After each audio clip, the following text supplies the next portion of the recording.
Hello friend.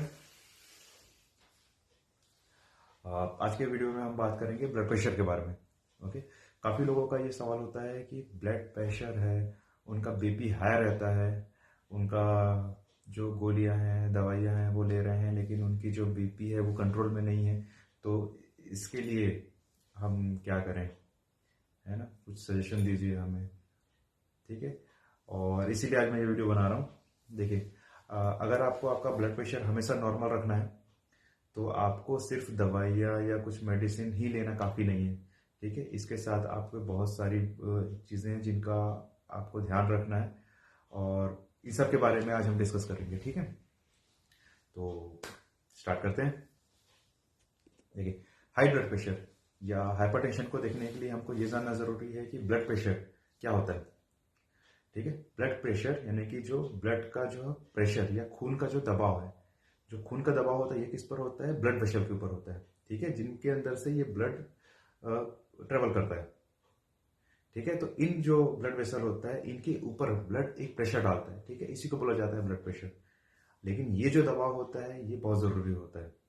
ठीक है, क्योंकि अगर खून को ब्लड वेसल में आगे बढ़ना है ना, तो उसमें एक प्रेशर होना बहुत जरूरी है। जैसे कि हमारे यहाँ नल से कोई पानी आ रहा है, तो उस पानी के अंदर आगे बढ़ने के लिए क्या हो रहा है, उसमें एक मिनिमम प्रेशर होना बहुत जरूरी है। ठीक है, अगर ये प्रेशर बहुत कम है तो ये पानी ऊपर अगर चढ़ाना होगा तो ऊपर नहीं चढ़ेगा। इसी की तरह हमारे जो बॉडी होती है, इसमें हमारा जो हार्ट होता है, ये क्या करता है, ये पंप करता है ब्लड को। ठीक है, और ये जो ब्लड होता है अगर हमारे ब्रेन तक, लीवर तक, हाथ पैरों तक, बॉडी की हर टिश्यू तक अगर पहुंचाना है तो जितना एक प्रेशर होना बहुत जरूरी है उसके लिए। ठीक है, अब आपको ये कैसे पता चलेगा कि आपका बीपी नॉर्मल है कि नहीं है? तो जब आप डॉक्टर के पास जाते हैं तो डॉक्टर आपकी बीपी चेक करते हैं। इसके लिए वो एक बीपी अपरेटस यूज करते हैं। आपने जाना होगा स्पीकोमेनोमीटर। ठीक है, इसमें जब आपका बीपी जब चेक किया जाता है तो इसमें दो रीडिंग आती है। ठीक है, एक होता है सिस्टोलिक ब्लड प्रेशर और दूसरा होता है डायस्टोलिक ब्लड प्रेशर, यानी कि ऊपर का बीपी और नीचे का बीपी, है ना? देखिए, अगर आपके पास कोई प्रिस्क्रिप्शन पेपर होगा तो उसमें लिखा होगा कि उसमें दो रीडिंग लिखी होती है। एक होता है सिस्टोलिक और दूसरा होता है डायस्टोलिक का।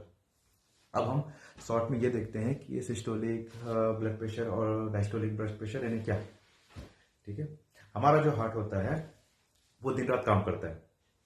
ठीक है, दिन रात इसकी पंपिंग एक्शन है वो चलती रहती है। ये हर एक छोटे छोटे सेल को, हर एक पेशी को, हर एक टिश्यू को, पूरे बॉडी को ब्लड सप्लाई का काम करता है। ठीक है, और इससे जितने भी न्यूट्रिएंट होते हैं, ऑक्सीजन होते हैं, प्लाज्मा है, ठीक है, ये जब भी हमारा हार्ट जो पंप होता है, तो जो प्योर ब्लड होता है वो ना आर्टरीज में जाएगा और वहां पर प्रेशर जनरेट होता है।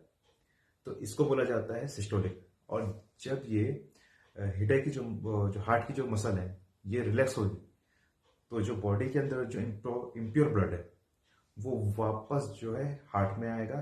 तब भी जो ब्लड वेसल होता है उसमें भी प्रेशर जनरेट होता है और इसको बोला जाता है डायस्टोलिक। ठीक है, अब ये सिस्टोलिक डायस्टोलिक कितना होना चाहिए? अगर 120 और 80 है तो बिल्कुल नॉर्मल है, उससे कम है तो भी नॉर्मल है। ठीक है, अगर थोड़ा बढ़ा हुआ कब है और थोड़ा ज्यादा बढ़ा हुआ कब है ना? तो इसके बारे में कुछ गाइडलाइन है। जिन लोगों में बीपी बढ़ा हुआ रहता है उनको कहा जाता है हाइपरटेंशन। ठीक है, और ऐसे लोगों में अगर बीपी ज्यादा है तो इनके लिए जो होती है हाइपरटेंशन की मेडिसिन चलती है। अगर आपको देखा गया कि लंबे समय तक बीपी ज्यादा हो रहा है तो इसमें आपको दवाइयाँ कंटिन्यू लेनी पड़ सकती है ना? और बहुत कम केसेस ऐसे होते हैं जिनमें रुकती है दवाइयाँ, लेकिन ज्यादातर उसमें चलती रहती हैं। लेकिन कई बार ऐसा होता है कि अगर ब्लड प्रेशर कंट्रोल में नहीं आ रहा है तो आपकी मेडिसिन की डोजों को बढ़ा दिया जाता है ना? और कभी कभी दवाइयाँ अगर सूट नहीं होती हैं तो फिर दवाइयाँ चेंज करके दी जाती है। लेकिन कई बार क्या होता है, लंबे समय तक ये दवाइयाँ चलती रहती हैं। इसके साथ ही लोग क्या करते हैं, लोग बीच बीच में कभी आयुर्वेदिक ले रहे हैं, कभी होम्योपैथिक ले रहे हैं, तो ऐसा लेते रहते हैं लोग। लेकिन उनका बीपी जितना कंट्रोल में होना चाहिए उतना कंट्रोल में नहीं रहता है। तो इसमें एक और बात भी देखी जाती है कि ना, कुछ लोगों का जब जब हॉस्पिटल में जाते हैं ना, या जब क्लिनिक में जाते हैं और जब उनका ब्लड प्रेशर चेक किया जाता है, तो उसी समय अगर चेक करेंगे ना, या एडमिट किया गया है उनको, तो बीपी शुरू स्टार्ट में नॉर्मल रहेगा। ठीक है, लेकिन जब चेक करने आते हैं ना अचानक उस समय बढ़ जाता है। ठीक है, तो ये एक टाइप का ना व्हाइट कोट हाइपरटेंशन होता है। ठीक है, इसीलिए जब भी आपको बीपी चेक करवाना है तब रिलैक्स हो जाएं, है ना, हॉस्पिटल में जाएं या क्लिनिक में जाएं, थोड़ी देर शांति से बैठ जाएं, उसके बाद ही अपना जो बीपी है वो चेक करवाइए, तो आपका जो नॉर्मल बीपी है वो पता चलेगा उस समय। ठीक है, तो ये कुछ छोटे छोटे टिप्स हैं, लेकिन ये बहुत इंपॉर्टेंट है ना। इसके साथ ही आपका अगर एक बार आपका बीपी ज़्यादा दिखा रहा है ना, तो तुरंत मेडिसिन चला रहे हैं और तुरंत मेडिसिन आपने स्टार्ट कर दी, तो ऐसा बिल्कुल ना करें। ठीक है, पहले डॉक्टर से सजेशन लें। ठीक है, आप कम से कम अगर 3 दिन 4 दिन रीडिंग लीजिए, और हर बार अगर आपका बीपी ज़्यादा दिखा रहा है, अगर ऐसी कंडीशन है तब क्या ट्रीटमेंट लेनी है ये आप डॉक्टर से कंसल्ट करनी पड़ेगी इसके लिए आपको। ठीक है, लेकिन अगर ऐसा लगा कि एक ही बार मेरा बीपी, एक बार चेक किया आपने बीपी बढ़ा हुआ है, तो आपने तो उसके लिए आपने दवाइयाँ स्टार्ट कर ली, तो ये बहुत गलत बात है ना। देखिए, ब्लड प्रेशर का बढ़ना क्या होता है, ये एक सिम्टम है। ठीक है, जो बता रहा है कि हमको कोई हार्ट से कोई प्रॉब्लम हो सकती है, किडनी में प्रॉब्लम हो सकती है कोई, या कोलेस्ट्रॉल इंक्रीज हो, या लाइफस्टाइल चेंजेस आपकी गलत हो, तो इसमें कुछ भी रीजन हो सकते हैं। देखिए, अब जब हमारे ब्लड प्रेशर पे जो प्रेशर पड़ता है उसका कुछ ना कुछ कारण, जो रीजन होता है, बहुत कुछ रीजन हो सकता है। चलिए एक एग्जांपल लेते हैं ना, जैसे कि आपके घर में कोई गार्डन है और पौधों को पानी देने के लिए अगर आप एक रबर का पाइप लेके आ रहे हैं, अगर वो स्टार्टिंग में नया है तो इसकी ना इलेक्ट्रिसिटी बहुत अच्छी होती है, तो नल से जितना भी पानी आएगा ना वो आराम से निकल जाएगा।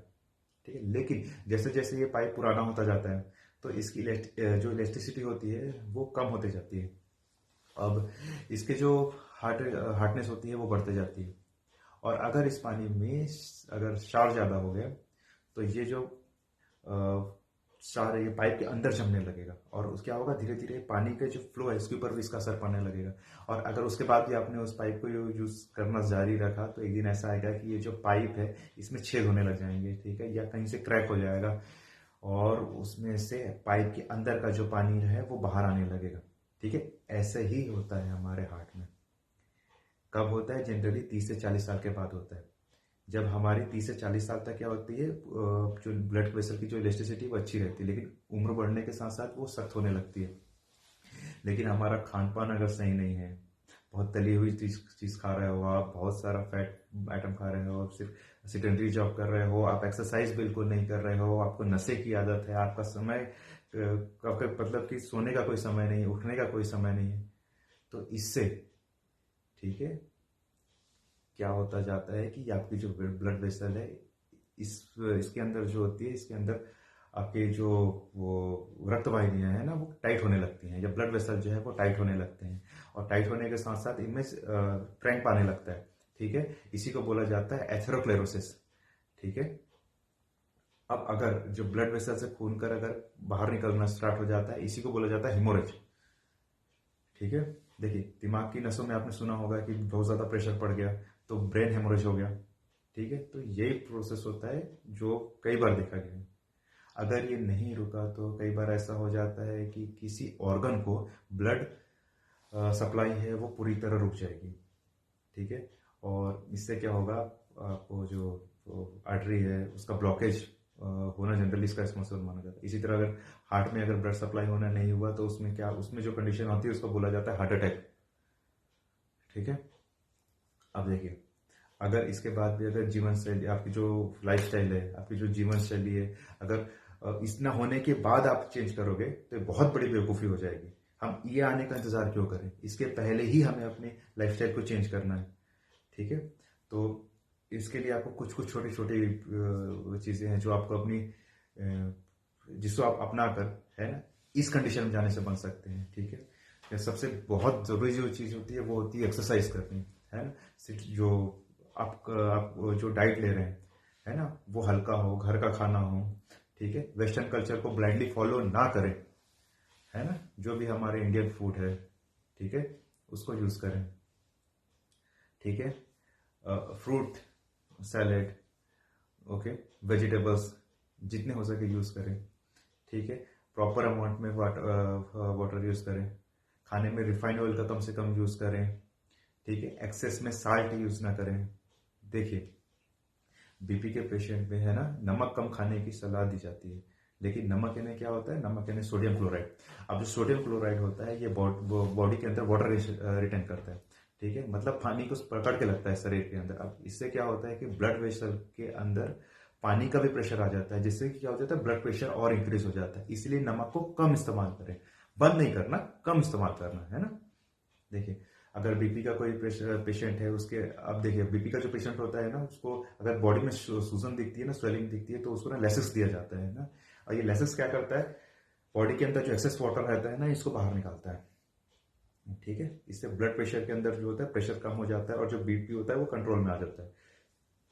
तो एक तरफ हम क्या कर रहे हैं, जहाँ एक्स्ट्रा पानी हो रहा है उसको बाहर निकालने के लिए ट्रीटमेंट दे रहे हैं, और दूसरी तरफ आपको ये बोला जा रहा है कि पानी ज्यादा पिए, है ना। बॉडी को डिटॉक्स करो, प्यास नहीं है तो भी पानी पियो, जरूरत से ज्यादा पानी पियो। तो कई लोग क्या होता है, इस मिसकॉन्सेप्शन के कारण और ज्यादा पानी पीना स्टार्ट कर देते हैं। अरे ये पानी क्या करेगा, आपकी ब्लड वेसल के अंदर ज्यादा ही प्रेशर डालेगा। ठीक है, आपका बीपी इंक्रीज कर सकता है। ठीक है, तो पानी उतना पिए जितनी आपको प्यास है, उतना पिए। ठीक है, ओवर ना पिए उसको ओवर ना करें उस चीज को भी। ठीक है।